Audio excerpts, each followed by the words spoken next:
Vitality is our ability to have spiritual, emotional, mental, and physical bliss. Some call it paradise. We call it a game.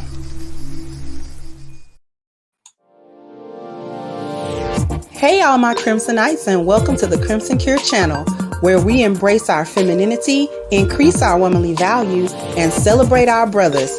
So join me on our feminine journey to learn, heal, and grow.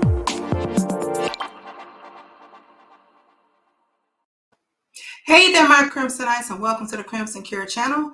I'm your host, femininity coach, and author of the Crimson Cure, and this is my perspective. No article or video today, just me and you, sis. And we're talking about why Black women don't trust or never trust Black male leadership. And we know that that's an issue in our communities, in our relationships with Black men. We don't actually trust any of their leadership. We don't trust what they say. We don't think that they know what they're doing.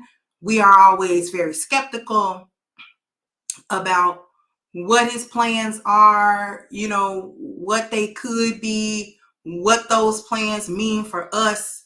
Even if he explains them, we still have that issue, not even so much in the back of our mind, it be in the front of our minds. We think if ever he comes up with a plan, we're ready for him to fail on his plans. We are ready for him to renege on whatever he said he was going to do. We essentially wait for the failure of Black men, whether we in relationship with them or not. But for this particular video, I'm talking about being in relationships with them.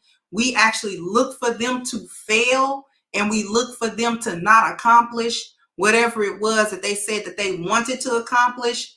And therefore, we always make plan B, C, D, and E after he has given us plan A. And this actually plays into lack of trust in the relationships, right? Because there is no trust in the relationship. And I'm going to talk about this from a couple of different angles, maybe later on. But trust and all that you need to create a relationship that's stable emotionally, Black women don't give that. And we are required to give that to our husbands, since it's going around and we don't do certain stuff for boyfriends. Stop collecting boyfriends, and let's talk about your husband. Whether you had one, whether you got one currently, whether you had him and lost him, or whatever the case may be, or you never had one before in your life, we're going to talk about that. Now, when I say trust, I mean you don't trust his leadership. You don't trust what's going on. And one of the ways that we deny ourselves the ability to trust him is because we don't follow instructions. See, that hard-headedness and that unsubmissiveness and that uncooperative attitude actually is one of the catalysts, or one of the main things that actually stops us from trusting or gaining the trust in his leadership. So here's what I mean. He'll attempt to problem solve for you. Let's say you got some issues going on at work with some coworkers, right? And there's some problems. These problems, you've attempted to de-escalate them maybe, or resolve them somehow, or maybe avoid them somehow, and the problems don't seem to be going away. You don't get along with this coworker, or whatever the case may be, you fill in the blank. And then you end up coming home and you tell your husband, he asks you what's going on, and you end up telling him, well, baby, such and such is at the office and this is what's going on. And, I just have not been having a good time with that because such and such, blase Skippy. So after you pour your heart out about what's going on at work, he thinks to himself, okay, how can I resolve this? Because when you talk to your husband about issues that are going on with you, he immediately goes into problem solving mode. And this is what a lot of Black women don't understand about men's thinking and how men operate. Okay, he immediately goes into problem solving. As you're talking, as you are giving him little details about this, that, and you explain this incident that happened 2 weeks ago, and then you gave him the backstory as to why such and such was mad at you around about the Christmas party, that kind of thing. When you're giving him these little girly details, we just feel like we just, talking or whatever, he's actually utilizing this information. This is going right to his brain and right to that analytical part of him that's trying to break it down. Because if your husband cares anything about you, he actually wants to solve all your problems. He does not want you to have problems. He wants you to be free and clear of problems so that he can be free and clear of problems. That's why he's trying to problem solve. Because if you have some type of issue, it might be the case that that issue that you got prevents you from doing what you got to do for him and the family. So what he's trying to do is resolve all of that so that things don't come to a head, that you're not in any type of problematic trouble or anything like that somebody not doing something to you or whatever the case may be, or that you're not preoccupied with this problem that you cannot solve, that he has the ability to solve. So as you are talking to him about whatever's going on, he's going into problem solving mode. We think we just talking, which we may be, but he's not. He's actively listening. So once we get done with our little saga about what's going on at work, he actually has been thinking about the way to resolve it, actually, what you can do to actually get around this problem. This is when he'll start asking questions. Well, did you talk to your boss? What did your boss know about that? How long have such and such been in your department? Have y'all ever had anything going on? Do y'all got something going on? You know what I'm saying? Or is it something going on between this coworker and that coworker, reason why you jumped into it? Or whatever it is. So he's trying to get this other information that's going to help him resolve this issue. Let's say, for instance, you want him to resolve this issue, or you act like you want him to resolve it, right? So then he say, okay, well, fine. This is how you get rid of this problem. You go into work. Next time you go into work, I want you to talk to this one, that one, say this, say that. Okay? Depending on their response, this is how I want you to respond. Or I don't want you to respond. Or go to work and put in for a transfer. You said you could put in for a transfer, right? Yeah, okay, then that's what I'm going to need you to do.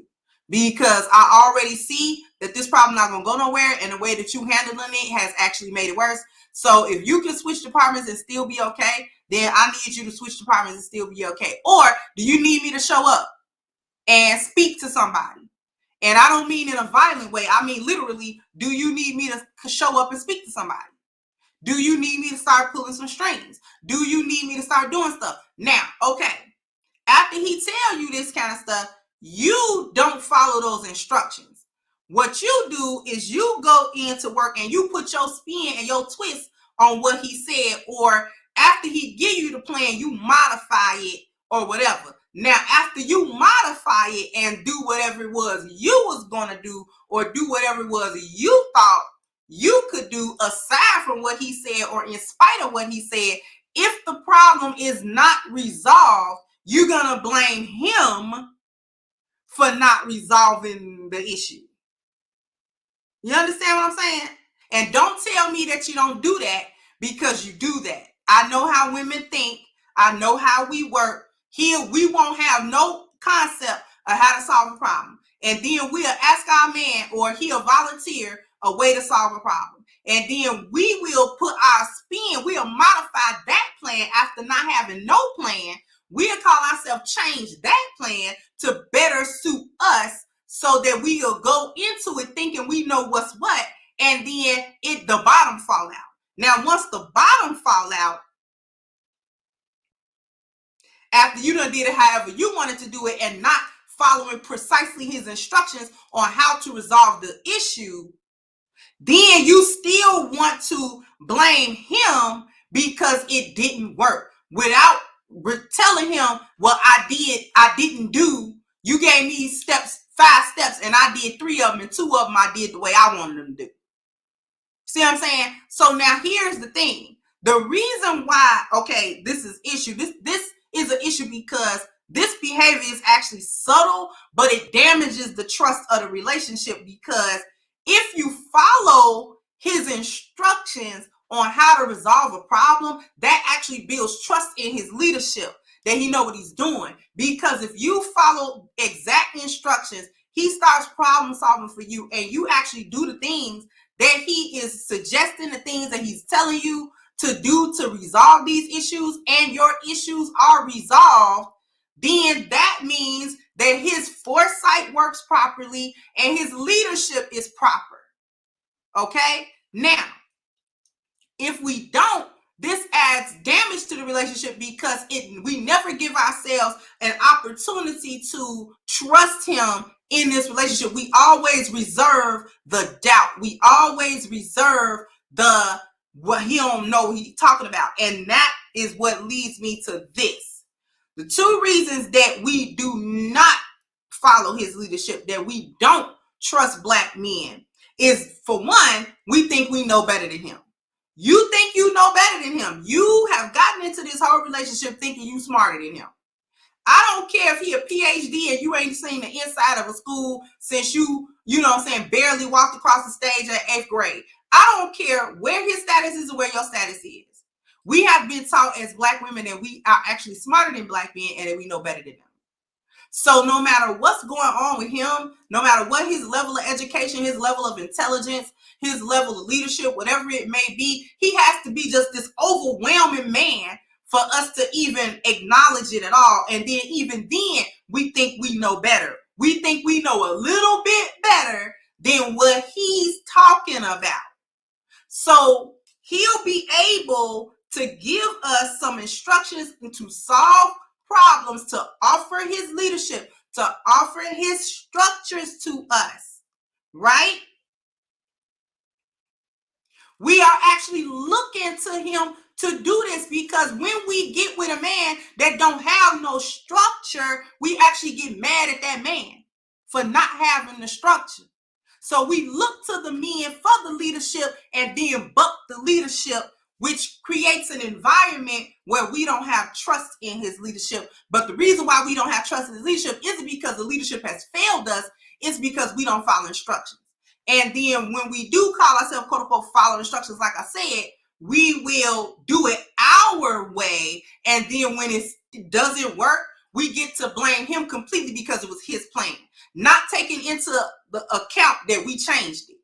Now, the other thing that we do is, by not following instructions, we rob him of the opportunity to prove himself a capable leader.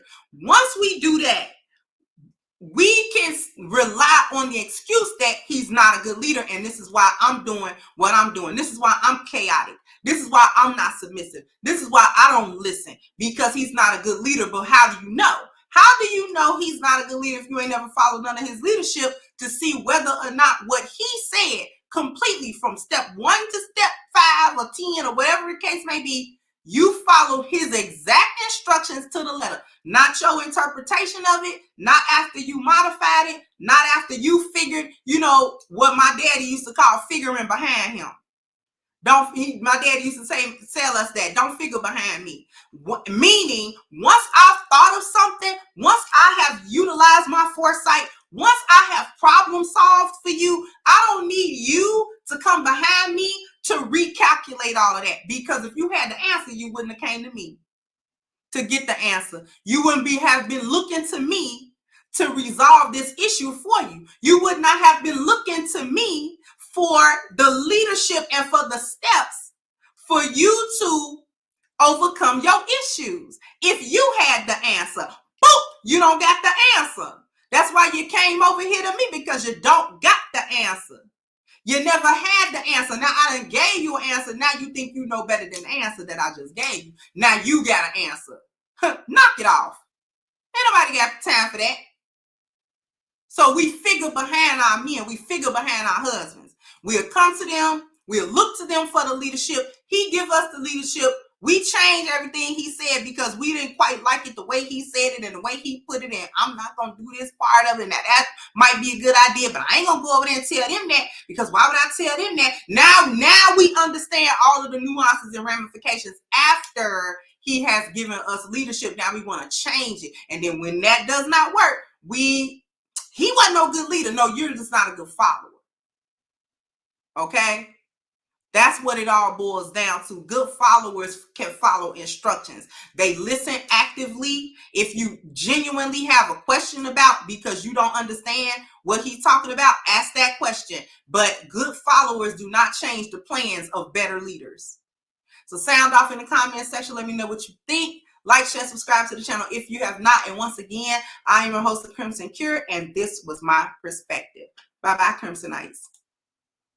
Hey guys, please like, share, and subscribe to the channel and hit the notification bell. And if you've got more to say on the topic, leave a comment down below. Also, don't forget to support our sponsor, who so graciously supports this channel by clicking the description box and the link for A-Game at agameherbal.com. You can go ahead and get a 10% discount off of your next purchase using the code Kendra10. This has been yet another Crimson Cure production, and I'll catch you guys on the next one.